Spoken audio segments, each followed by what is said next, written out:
thank you and welcome to the beautiful city of Mission.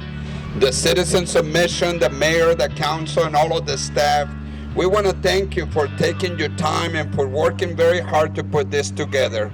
We know how important it is to work together in order for us to get these things accomplished. And thank you.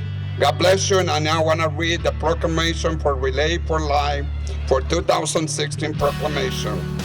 Whereas Relay for Life is the signature activity of the American Cancer Society and celebrates cancer survivors and caregivers, remembers loved ones lost to the disease, and empowers individuals and communities to fight back against cancer. And whereas money raised during Relay for Life Upper Valley supports the American Cancer Society's mission of saving lives and created a world with less cancer and more birthdays by helping people get well, by finding cures for cancer and by fighting back.